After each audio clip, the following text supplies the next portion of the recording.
Adrián and I are going to talk to you about changing how we produce bilingual content in the Welsh public sector. Just a little quick intro to who we are. So my name is Osian and my colleague is Adrián. We are both content designers at the Centre for Digital Public Services in Wales. We were created in 2020 as an arm's length body by the Welsh Government, and we kind of help the public sector develop better services and provide things like training, guidance, and design and delivery support for digital projects. So what are we going to be talking about today? Here's a brief agenda so you kind of know where we're at. I'm going to talk a little bit about the Welsh context, about why we're doing this and why it's important for us in Wales. I know many of you might be outside of Wales and you might have varying amounts of knowledge about that Welsh context, so I think it's important that we set that out. I'm going to talk as well a little bit about challenges, mainly the challenges that users who use services in the Welsh language or want or choose to use services in the Welsh language, what the challenges they face are. And they're going to zoom in a little bit on some of the things that we're trying to do to help meet those challenges. So things like the Digital Service Standards for Wales and some of the projects that we've been working on. Adrián will run through co-designing bilingual project that we've been running alongside the trio writing technique, which has become a little bit of a buzzword of late. So we'll be talking a little bit about that. So what about the Welsh context? So almost kind of to begin at the beginning. So Wales, as you all I'm sure know, is part of the UK, the United Kingdom, but has a devolved government, the Welsh Government. Now, as part of that, one of the things that the Welsh Government has legislated legislated to reiterate is that Welsh has two official languages, which are Welsh and English. So since 1993, in reality, the Welsh Language Act of 1993, legally public services must be provided bilingually, and people must have equal access to public services bilingually. And there was another Language Act later in 2011 which strengthened this this legislation as well. What about the Welsh language in Wales then? So Welsh is a minority language. So on the census day, on the 21st of March in 2021, it was estimated that about 538,000 people in Wales aged 3 years or older said that they could speak Welsh. That's about 17.8% of the population.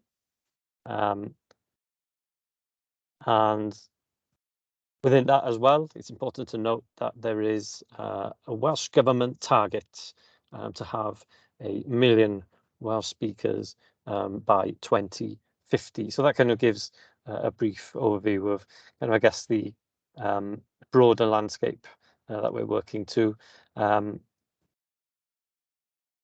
I think it'd be fair to say that because that services must be provided bilingually now for almost 30 years, a lot of content over those 30 years has been translated and retranslated into Welsh to satisfy kind of the legal requirement. That means really that there are a lot of translators in Wales, both those who work in-house in public sector organisations. There are agencies.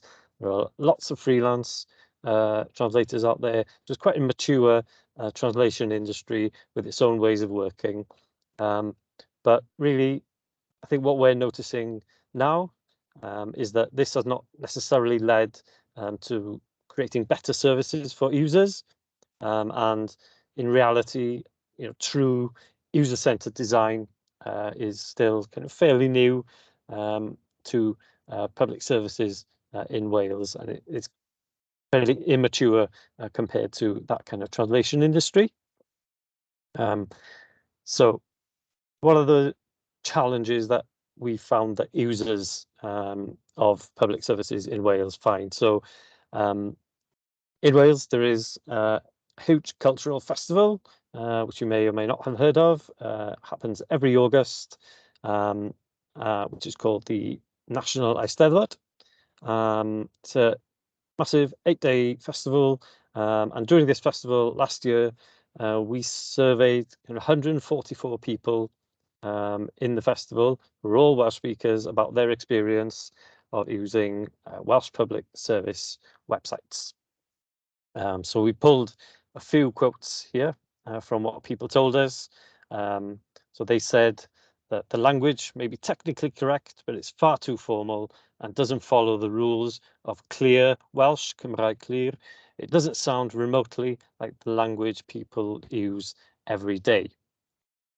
And somebody else said that sometimes it's obvious the page has been translated from English, so I might as well read it in English. I think it's important there to note that, of course, all Welsh speakers can also read and understand English. Quite often, choosing to use Welsh language services is a choice, but it also might be, their first language and something that they would prefer to do.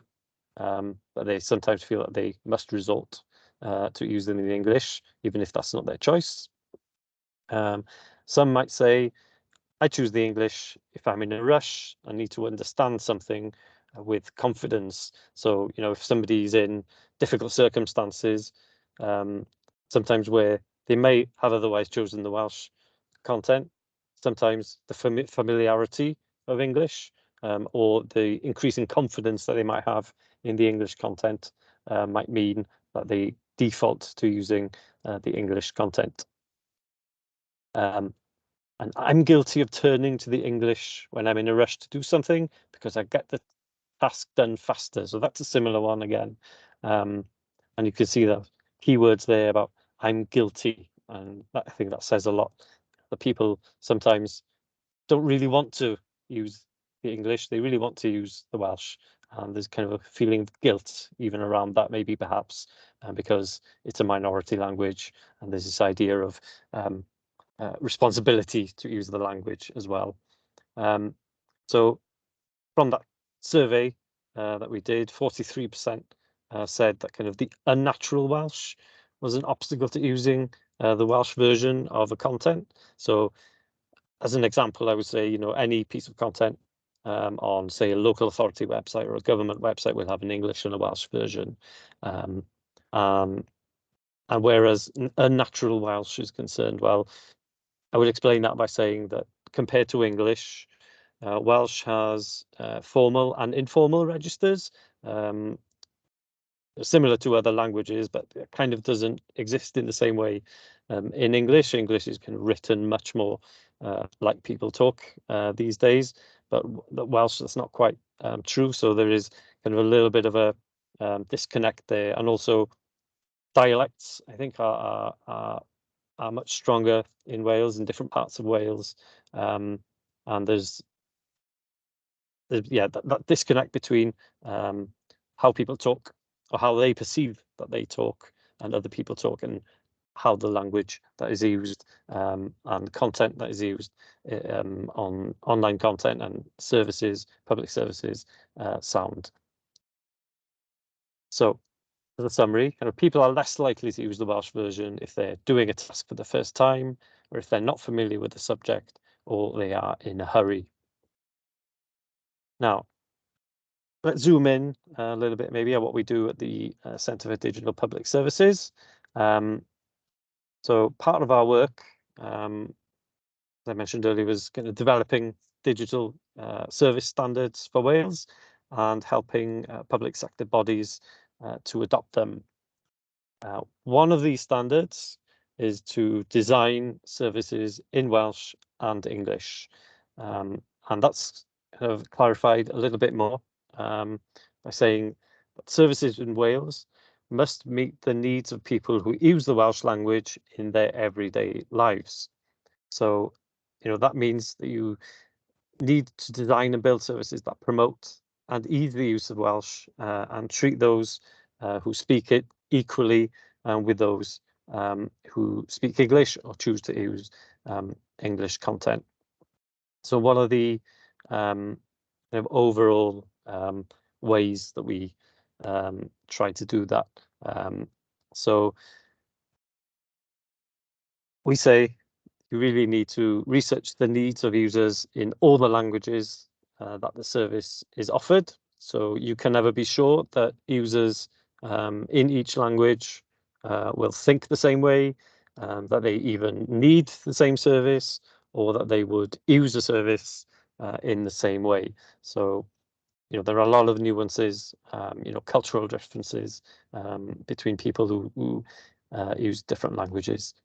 And also, we must make Welsh language content central to the development of a service from the start. So retrofitting a second language into a design product is likely to fail. So thinking back to translation there, if you research content with one set of users in, for example, the English language, and the user journey is designed in English, and then you get all that user journey and the content translated, is that a good user journey for the person following the journey in the Welsh language?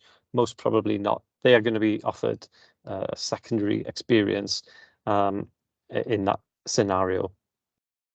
So we'd also say that you should also obviously be testing your content regularly, but you should also be testing the Welsh language content with users as early as you can.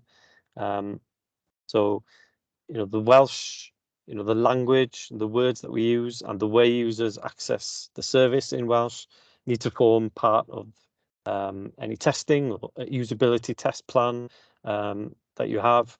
So without this, you can't really iterate and make sure that your content is understandable and meets users' needs. Now, the last one I'm going to mention here is that you also kind of need to design technical solutions with Welsh language user needs in mind. So if you are buying or procuring software and services from vendors, you should think about the specifications for these, and make sure that they can provide bilingual user experiences for the people who you are building services for. So you need to think about that as much as you can and accommodate for that. So that pretty much is the kind of more broader landscape. Now, Adrián is going to talk to you more about a specific piece of work that we've been doing to try and tackle these issues and these challenges. Thank you, Osian, and thank you, Millie, for inviting us to talk here. I'm going to be talking to you about a project I've been working with CDPS since I started there in January. And basically, we've been looking into ways to work with public sector to change the way that content is produced bilingually, with the end goal of improving the experience of users accessing specifically cost of living support in both languages.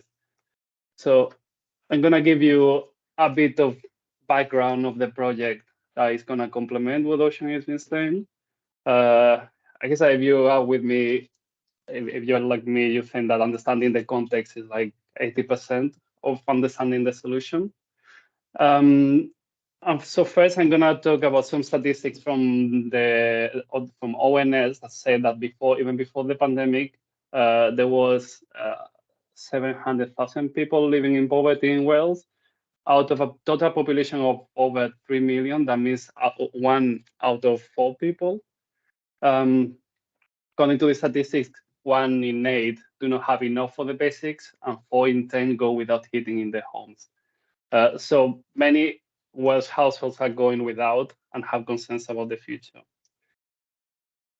Some from the research that Osian mentioned earlier about that with CDPS did in Ice Devot with some other organizations, some of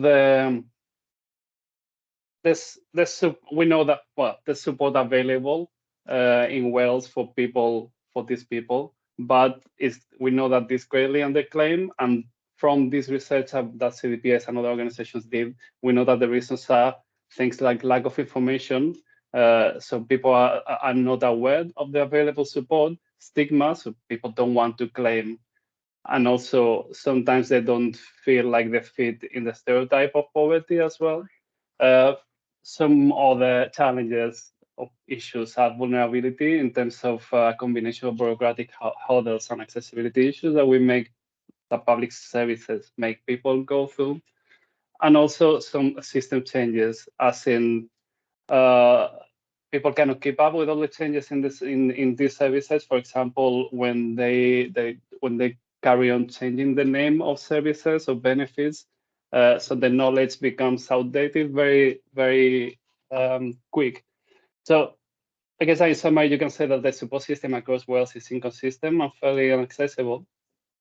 And in terms of content, the information that we provide around these services, this research shows us that users found the content to be inaccessible, using inaccessible language that is confusing and difficult to understand, overwhelming, sometimes intimidating, where complex forms have legal jargon and threatening sounding disclaimers in them.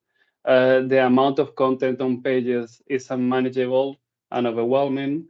And that's in the English. In the Welsh is even the state is even worse, to the point that, as Osian said before, people, Welsh speakers, would go to use the English by default. Also, it's important, I don't know if that's something that Osian mentioned before, that by law, in Wales, Welsh services in Welsh should be treated equally as the Welsh language should be treated equally as the English. So all these issues with the content results in that users are unsure about the eligibility of benefits, for example, especially if they don't meet the poverty stereotypes. Sometimes, quite regularly, they apply for the wrong service, which is confusing, frustrating, and a waste of time, not only for the user, but even for the organization that needs to process wrong applications. Users end up giving up applying to financial help that is available to them. Or finally, they need to rely on the help of others for clarity and for clear information.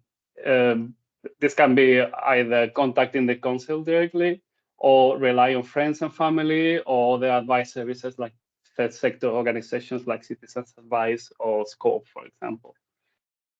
So it's fair to say that services in Wales are not designed, and they are definitely not user-centered.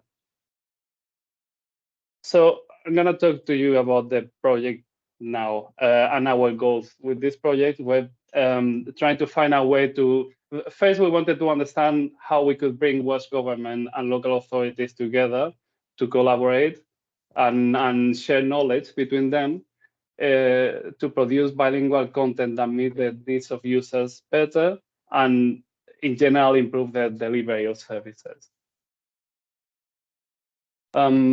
Also, so in this sense, we wanted to come up with like a blueprint that we could that would be repeatable and scalable. So we would start applying it to one specific service I'll talk about now, and then with this playbook, I guess, go to different services trying to help to improve the content. So we started with a grant called the School Essentials Grant. At the moment, we are working on the free school meals. The School Essentials Grant is a Welsh government grant that basically helps with financial support to families in low-income families to pay for school essentials for their kids. Free school meals is another program that is exactly what it says in the tin. It provides students in school with a free school meal.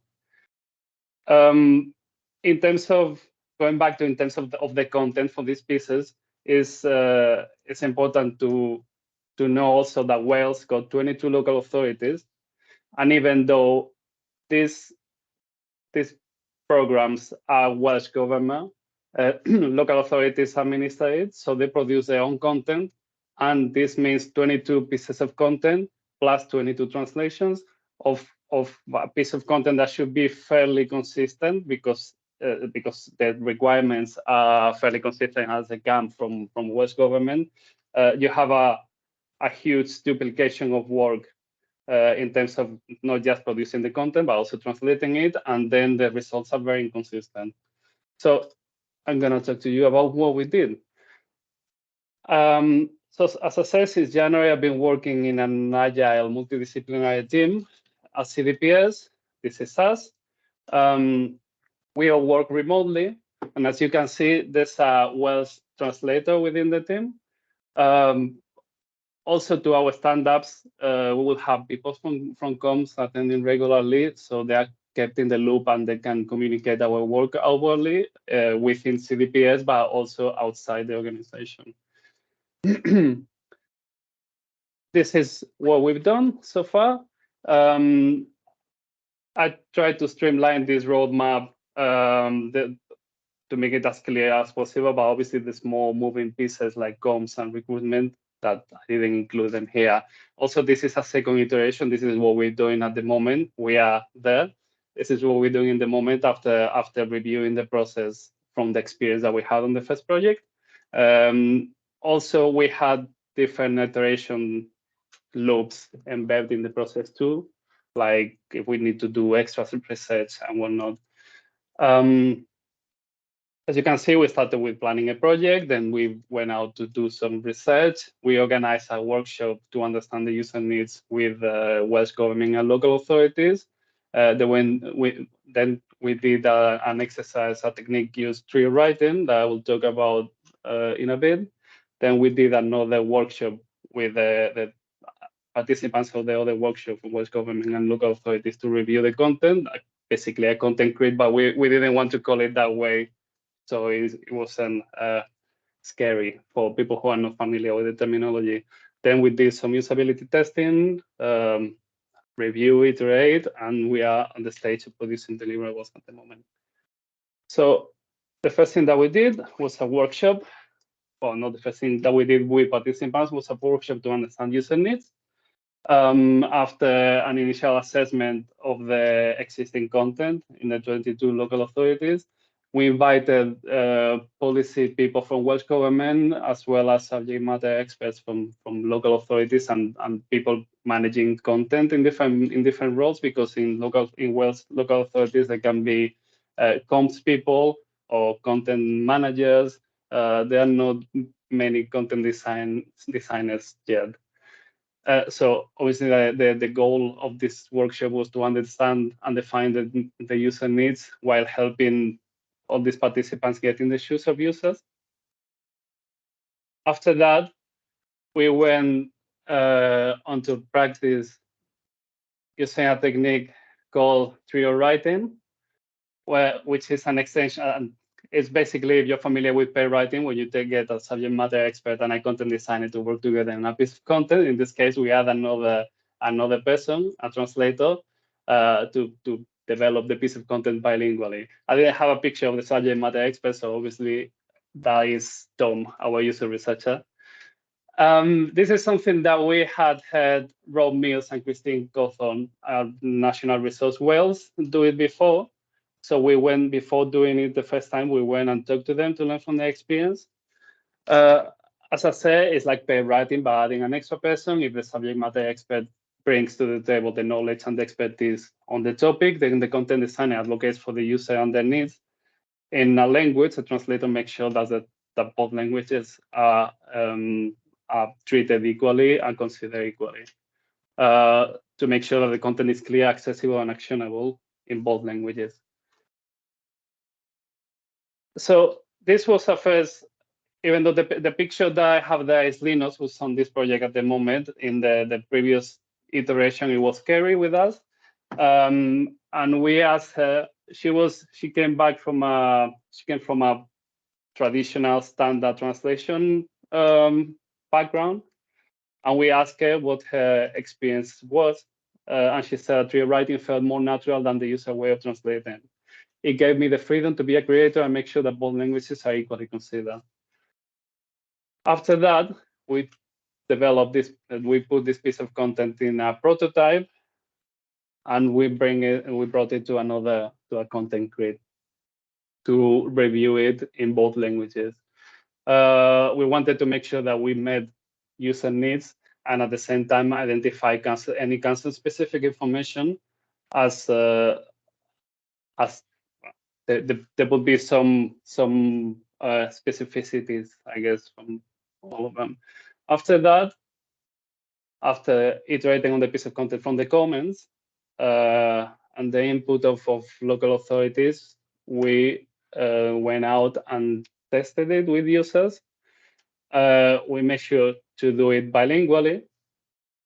And some of the findings that our user researcher Tom came back with was that the content was clearer, more concise and accurate in both languages and not just in English. Something that people would highlight in Welsh is that it sounded surprisingly conversational and neutral as in neither Welsh from North Wales or from South Wales. Some of the quotes that we have that we received was that the information is very clear and explained the ground well, or I like this one, this is what I would expect to see. I think that specifically this one was a person who had used this service a few days before. So they were very surprised with the changes in terms of like how much they struggle to understand the content out there versus the new version. So what's next? So before talking about what we're doing now, in terms of outputs of this project so far, we have this collaborative blueprint that we can bring to to different services, and we are adapting it and improving it, I guess. But we also have the user-centered piece of content. We develop a toolkit to make it as easy and simple as possible for local authorities to implement this, including the content in HTML that they can import on the website directly. We are developing different communication materials, like blogs that you can find in our website. And then finally, what we're doing now, we are in the process of obviously working on the deliverables for the second project. While we encourage implementation of this new content, we are expanding the toolkit. With the toolkit, we want to make something that not only local authorities can take the content and implement it directly on the website, but also we want to be open about the ways of working, and we want to share things like templates for workshops and things like that, so local authorities or anyone really can replicate this project. We are in the process of publishing, of editing and publishing a handbook that I think that should be published in the Ice Devot next month. This handbook, basically to promote the trio writing technique and the need for considering the Welsh language more in the Welsh public sector. We have written or edited this handbook using the trio writing technique. So with an editor and a translator in the same room. We are organizing a lunch and learn session. I think that is next month when we're gonna talk to public sector in Wales about pair writing, but also about trio writing to try and promote this technique in the practice. We are reviewing the process, and we are deciding now how to progress and how to move on to the next service. So that's it from me. This is us, our email addresses and Twitter handles in case anyone has any questions or want to chat about it. Thank you.